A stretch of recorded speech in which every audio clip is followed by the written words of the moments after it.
men use the image of female perfection to motivate themselves. And that's exactly right. That's precisely what they do. You see that in the Tom Sawyer story. So Tom Sawyer is about 12 years old, and he's still hanging around with his friends like Huck Finn. And this girl moves across the street, Becky, and she comes out, and he's struck by her for the first time in his life. Something's changed. And the first thing he does is hop up on a picket fence and show off and balance in front of her. And he's saying, well, look at me, look at me. He's like the male bowerbird building something beautiful so the female will approve of it. And it's motivation. You know, and that's something that I think modern women don't really understand about men. They don't understand that, at least to the degree that males are uncorrupted and not bitter because of being rejected, they're doing everything they can to kneel before the eternal image of the feminine and try to make themselves worthy. That's the chivalry story, right? That's what you should encourage in your partner. So out of chaos emerges this first form. It's the feminine form. It's partly the form that represents novelty as such.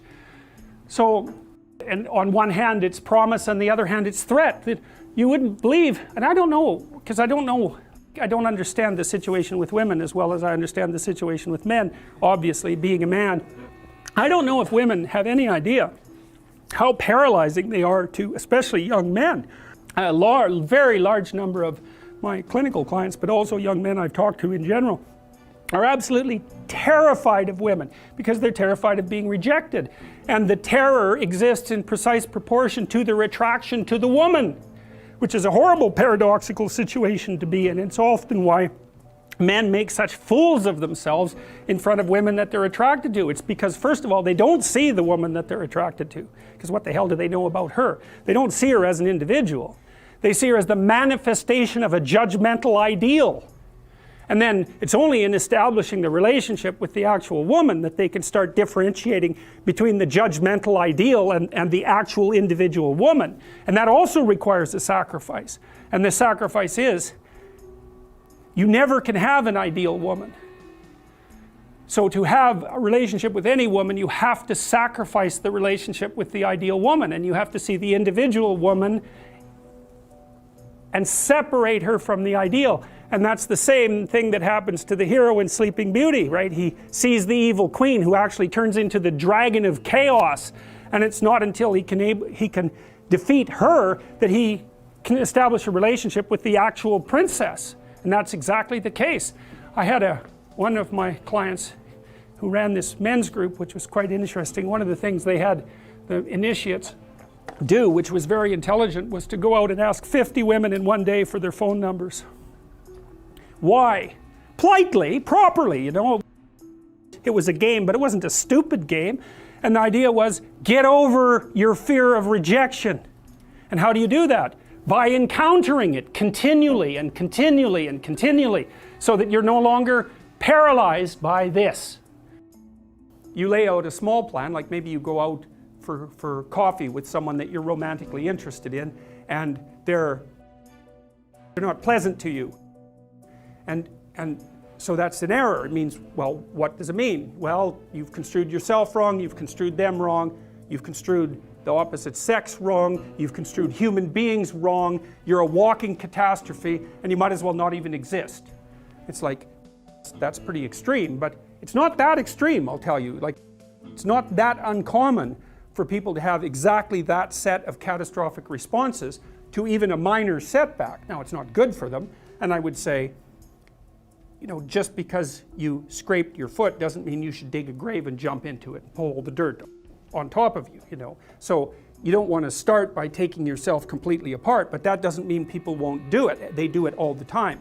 In fact, to me, it's always a mystery that they don't do it every single time, because the logical inference for why didn't you get someone interested in you could easily be because you're a failure as a human being. And at some level, that's actually true. Now, it's true in a way that's not that helpful, right? Because it's just too catastrophic. But it isn't obvious at all how people can defend themselves against that cascade of catastrophizing. I mean, after all, if you were everything you could be, then maybe everyone would be attracted to you. I mean, perhaps not, but you get the point. And no easy rationalization is going to let you just brush that away, especially if you actually happen to be interested in the person, because that's even worse, because then not only are you rejected, but you're rejected by someone who's upon whom you've projected an ideal, or perhaps from whom you've actually observed an ideal. So it's worse. You're rejected by someone that you want to have be attracted to you to validate your own miserable existence. It's not a trivial problem.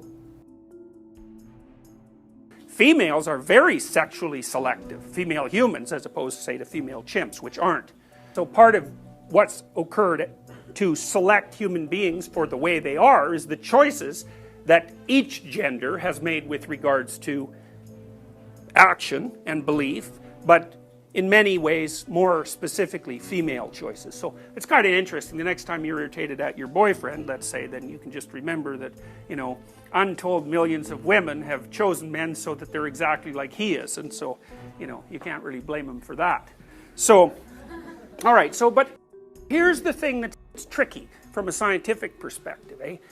If it is your behavior and your value structures, if your value structures determine what you're interested in, how you behave, and selection pressure occurs as a consequence of your actions, then doesn't it mean that the structure of the value systems that drive your behavior have to be regarded as true or real in some scientific sense? Because the Darwinists basically say, look, the best solution is the solution that you embody. There is no higher solution than that. And there you are, embodying a solution. So in what way, I don't understand in what way that can't be regarded as real. You know, because people think of things like value structures as epiphenomenal. You know, they're not real like material is real. But I don't get that. I don't see how that works with Darwinian thinking, because you're interacting with each other all the time, and you're doing that on the basis of your capacity for action and the value systems that drive that. And obviously, those have some effect on whether or not you're selected. By women, say, or by men for that matter, but also by the natural world. What emotion do you feel when you're going to approach someone you're very attracted to, and there's an extremely high probability that she's going to tell you to disappear? Because it's a real judgment, right? We're going to see a movie called Crumb where you'll see this in great detail. But it's a real judgment. It's like the best judgment is, well, I don't mind your physical presence, but your genes should definitely not survive another generation. Right, and that's sort of generally translated into, I think we should just be friends. You know, and you can blow that off, and people do, and you have to, because it's part of being polite and civilized. You know, let's make no mistake about it. There is no more fundamental judgment than that. They're low-status men.